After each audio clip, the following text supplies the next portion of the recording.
አንድም ሰው እንዳይቀር ግብዣ ለቤቴ እያለች እንግዲህ ሩትዬ ዛሬ ደግሞ መጣለች ማለት ነው። የኔ ፍልቅልቅ ከኤፋዬ ጋር አብርሃም እንግዲህ ከዚህ በፊት እርጉዝ ነኝ ብላ ስትነግረው አልቀበልም ብሎ ነበረ። ሆስፒታል እንሄድ መመርመር እንችላለን፣ ላቦራቶሪ ያለ በየቦታው ሆስፒታል አለ፣ ስለዚህ መታየት እንችላለን ብላ ነግራው ነበረ። አብርሃም ግን አልፈልግም ብሎ በተደጋጋሚ ጥሏት ሲሄድ ነበረ። ኤፍዬ ግን ሁለተኛ አጎት በመሆኑ በጣም ደስ ብሎ ደስታውን ከሷ ጋር ሲካፈል ነበረ። አብርሃምንም ጠርቶ ሁለተኛ ልጅ ሊኖርክ ስለሆነ የኔ ውድና ጀግና ወንድም እንኳን ደስ አለ ብሎ እንግዲህ የወረቀቱን ውጤት አሳይቶታል ማለት ነው።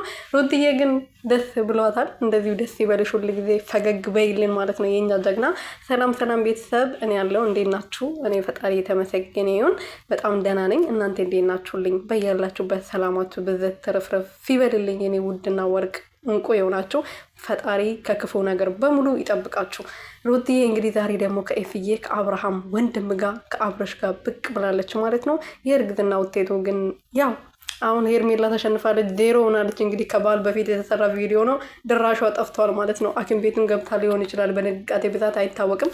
በቲክቶክም በዩቱብ እንግዲህ ድራሿ ጠፍቷል። ከተሸነፈች በኋላ ከላይቭ በኋላ ጌሙ በኋላ ማለት ነው። ገና ድራሿ ይጠፋል ከሚዲያ ማለት ነው።